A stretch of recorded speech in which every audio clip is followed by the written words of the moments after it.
quisiera que disculpen la ausencia de don Elio Fallas, simplemente había sido invitado a esta actividad, además de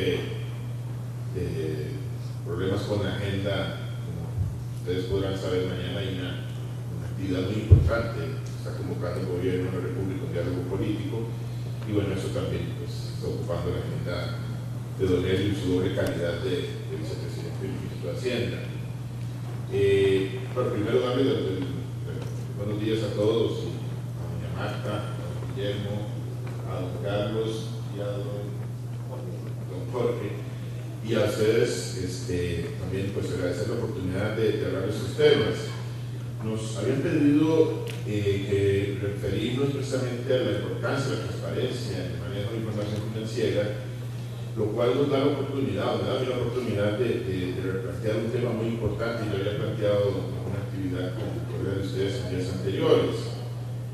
El Ministerio de Hacienda tiene una labor muy importante, un reto enorme por delante, que es tratar de cerrar esas brechas que se han ido abriendo en evasión, que según nuestras propias estimaciones ya alcanzan casi un 8% del Producto Interno Bruto. Cuando nosotros empezamos en esta gestión, recién eran unos 4 meses, don Elio planteaba que la evasión era prácticamente el principal problema fiscal que tenía el país. Para algunos era una aseveración tal vez un poco fuerte, hasta que salieron estas actualizaciones de los números y empezamos a darnos cuenta de la realidad. Y el planteamiento es muy importante en ese sentido por 2 razones, básicamente. Bueno, uno, y él lo había señalado, es de alguna manera injusto que le planteemos al país hacer un esfuerzo adicional en materia de impuestos, y ese esfuerzo adicional va a recaer sobre las espaldas de los que actualmente están contribuyendo con el pago de estos. Y 2, y lo evidenció esta semana lo que sucedió con la calificación de riesgo de esta empresa calificadora Moody's, el país tiene por delante una perspectiva complicada de no hacerse nada para poder hacer variar esa situación. Y eso pasa no solamente por plantear una reforma, como evidentemente lo vamos a hacer y lo vamos a tener que hacer, sino además por ver cómo hacemos para construir un acuerdo en materia de evasión que nos permita buscar prácticas y la costumbre, inclusive la cultura, un elemento fundamental en el quehacer diario de la gente, que vayan incrementando los recursos del erario público y que nos permitan ir saliendo adelante con la situación que actualmente tenemos. Ese es en ese sentido que yo les hago ese llamado el día de hoy, porque nos hemos encontrado, además, y con trabajos que recientemente ha hecho la Dirección General de Tributación, con prácticas que se han venido dando en los últimos años, que evidentemente lo que han buscado de parte de los contribuyentes es alterar sustancialmente la realidad de su situación financiera para poder pagar un monto menor de impuestos. Y voy con un ejemplo, que es un trabajo que se hizo en la Dirección Regional del Pacífico, de la Dirección de Tributación, que reúne en este caso las administraciones tributarias de Guanacaste y Punta Arenas. En esas administraciones en conjunto hay alrededor de 45.000 contribuyentes, un poco más. De estos, casi una tercera parte, un poco más de una tercera parte, el año anterior no presentó ninguna declaración de impuestos, a pesar de que son contribuyentes inscritos. Una tercera parte de esto no la presentó. Ya desde ahí hay un problema, porque bueno, es de suponer que la gente que se inscribe no tiene ninguna razón para no presentar su declaración, y si es así, pues eventualmente podría que llevarlo a buscar desinscribirse si no tiene actividad económica. Pero entre esos nos hemos encontrado gente que sí estaba realizando actividades económicas y que no ha presentado su declaración. Primer problema, y esto es bastante importante. Pero resulta que de las 2/3 partes de los contribuyentes que nos quedan, 2/3 partes de estos contribuyentes a su vez pagaron 0 impuesto de renta, declararon una renta neta de 0 o declararon algo en renta, en alguna renta neta, pero aplicando una serie de deducciones y créditos fiscales, finalmente llevaron el pago de su impuesto de renta 0. Solo una tercera parte de esas 2/3 partes, a su vez, terminaron pagando impuestos. Al final, aproximadamente una quinta parte de todos los contribuyentes inscritos pagaron algo de impuestos. Y eso, evidentemente, no corresponde con la realidad de la situación económica de estas personas. Bueno, no puede ser que solo una tercera parte de los contribuyentes de este país estén generando alguna actividad que pueda servir para pagar impuestos. Pero además, ojo lo que pasa con los que están pagando. Bueno, con los que están declarando en general. Resulta que el año anterior casi 1,5 billones de colones declararon estos contribuyentes como renta bruta en estas dos administraciones. De esa 1,5 billones, apenas declararon como renta neta 88.000, poco más de 88.000 millones de colones. Y finalmente hicieron un pago en conjunto de aproximadamente 10.000 millones de colones en impuesto de renta. Vean que si al final ustedes hacen la relación de lo que se pagó en impuesto contra la renta bruta originalmente declarada, el impuesto efectivamente pagado con respecto a los ingresos de esas personas es de menos del 1%. Y eso tampoco corresponde con la realidad financiera de este país. En general, estas personas declararon gastos con respecto a sus ingresos que superaban en promedio el 96% de sus ingresos. O sea, quiere decir que hay personas en este país que están viviendo apenas con un 4% de sus ingresos de forma neta, porque bueno, lo demás son deducciones relacionadas con su actividad económica, que tampoco se corresponde con la realidad económica de este país. La gente ha estado de manera sistemática alterando, como les decía, sus declaraciones de impuestos, la información que está reflejando en esas declaraciones para poder pagar menos impuestos. Nos hemos encontrado además con casos en los cuales personas con ingresos de más de 100 millones de colones en un año terminan declarando también más del 90% de esos ingresos en gastos. Pero resulta que, en un caso que analizó también la Dirección de Tributación, una de estas personas había adquirido un Mercedes-Benz el año anterior. Bueno, resulta que le quedaron 10 millones de renta neta y con eso pudo comprarse un Mercedes. Todavía nos preguntamos cómo logró hacerlo. En ese tipo de cosas es donde nosotros hemos no solamente hecho un trabajo para decirle al contribuyente, mire, no vamos a aceptar que usted nos declare una renta de cero, porque no puede ser que ese sea el comportamiento generalizado a todos los contribuyentes. Y aclaro aquí que no quiere decir que nosotros pretendamos que no haya ninguna persona que haya tenido algún problema con sus ingresos en un año, evidentemente esa no es la razón, pero no puede ser que 4/5 partes de la gente o no declare o termine declarando una renta neta de cero o un impuesto de cero. Y nos estamos acercando a la gente para decirle, mire, en primer lugar queremos que nos presente su declaración, no aceptamos que usted no nos declare. Y en segundo lugar, además, no aceptamos que continúen con ciertas prácticas que hemos venido detectando en los últimos años. Y esto fue parte de ese trabajo que se hizo, como les decía, en la zona del Pacífico.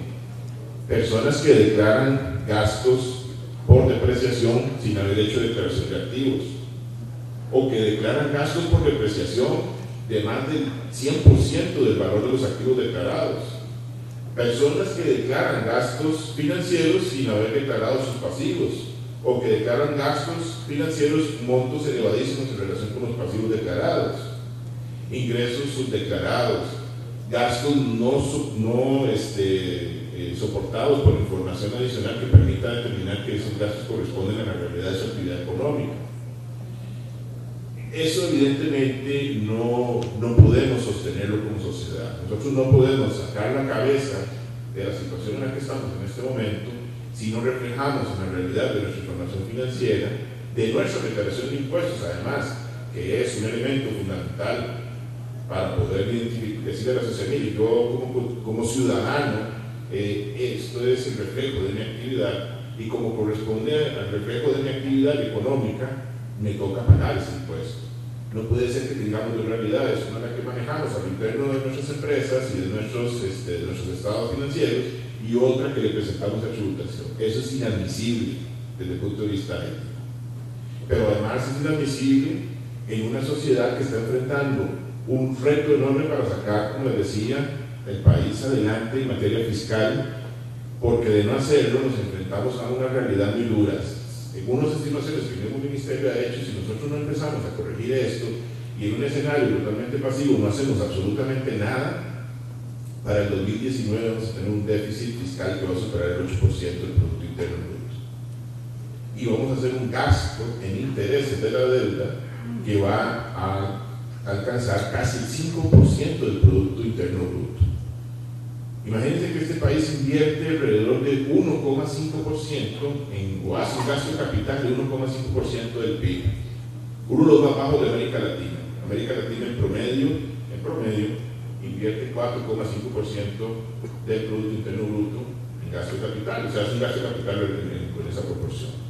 Por supuesto que cuando nos fijamos en países vecinos y vemos la situación de sus carreteras y su infraestructura pública, bueno, ya entendemos de dónde surge esa diferencia. Si nos vamos a quedar invirtiendo 1,5% del Producto Interno Bruto porque tenemos que gastar 5% de la producción para atender el pago de intereses, este país nunca va a salir adelante. Nunca. Y eso nosotros no podemos permitir que siga sucediendo. Para este año ya hemos venido tomando acciones. La Dirección de Tributación, está don Carlos que les puede contar con más detalle lo que estamos haciendo, está haciendo un trabajo ya no solamente en la Dirección Regional del Pacífico, sino se ha venido extendiendo al resto del país, donde además estamos trabajando, manejando la realidad de cada región de forma separada, porque bueno, muchos de estos problemas se dan en más o menor medida en todas las regiones del país y en las distintas administraciones tributarias. Para este año nos hemos comprometido además con introducir un sistema de alerta en la declaración, en el programa EDI para la declaración de impuestos, y vamos a hacer un seguimiento de esas situaciones que se han presentado en los últimos años. Gastos exagerados de depreciación, gastos exagerados en materia financiera, gastos no soportados por documentación que permita determinar si el gasto en realidad se realizó, ingresos que no se declaran en la proporción de vida, etc. Y además, seguimos impulsando el proyecto que tenemos en la Asamblea precisamente para ir cerrando esos portillos. Para nosotros es fundamental darle un valor a la declaración como un instrumento que refleje la realidad financiera de las personas, tanto físicas como jurídicas. Y este es el compromiso que hemos asumido. Evidentemente no podemos quedarnos ahí porque la situación del país es bastante seria y vamos a hacer planteamiento adicional de las reformas que vengan a complementar esta lucha contra la evasión. Como ha anunciado el ministro Fallas, se presentará oportunamente un proyecto para modificar el impuesto de ventas en uno de valor agregado y se presentará un proyecto también que modificará la ley de impuestos sobre la renta, que va a venir a transformar, me parece a mí, la forma en la que se declaran los impuestos, y eso es un tema importante que en algún momento tendremos que valorar también con ustedes como asesores en esta materia. Pero bueno, yo quería dejarles este mensaje porque nosotros estamos haciendo un llamado a dos cosas muy importantes. Uno, atender la evasión como un delito que atenta contra la estabilidad de esta sociedad. No podemos seguirle dando fuste a este tema de forma que pensemos en la evasión como una cuestión que sucede todos los años y que vamos a seguirla viendo de forma indiferente. Y otra cosa que nos parece importante es, como les decía, a que la información que los contribuyentes presenten se ajuste a la realidad de su situación y que se pague el impuesto que corresponde. No estamos pidiéndole a nadie que vaya más allá de lo que la sociedad le ha pedido a lo largo del tiempo y que vaya más allá de lo que le corresponde pagar. Que cada quien cargue con el impuesto que le corresponde según la legislación que tiene este país. Ya veremos cuando se hagan las reformas que se están planteando si las cargas se modifican y algunos sectores pagarán más o menos. Pero en este momento lo que le estamos diciendo a la gente es: tenemos que combatir la evasión y tenemos que ser conscientes que a todos nos toca hacer la contribución con esta sociedad para sostenerla, para poder seguir adelante, para poder garantizar que va a ser el mismo país que ha sido en los últimos años.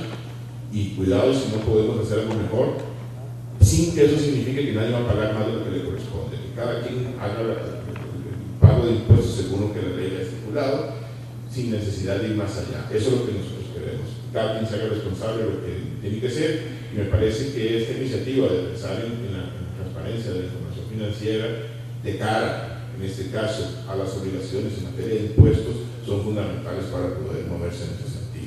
Yo le agradezco al colegio la invitación y el espacio que se nos ha abierto para hablar de esto.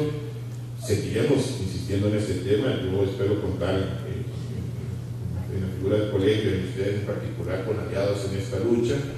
Estamos abriendo los canales que sean necesarios precisamente para mejorar las declaraciones este año, y ya lo hemos conversado interno del Ministerio, de forma que nos podamos garantizar, como les decía, que la información que requieran de nosotros para hacer esas declaraciones de manera apropiada, pues nosotros también podamos proveerla, y en ese sentido pues también que nos vean a nosotros como un soporte del trabajo que ustedes realizan. Muchas gracias.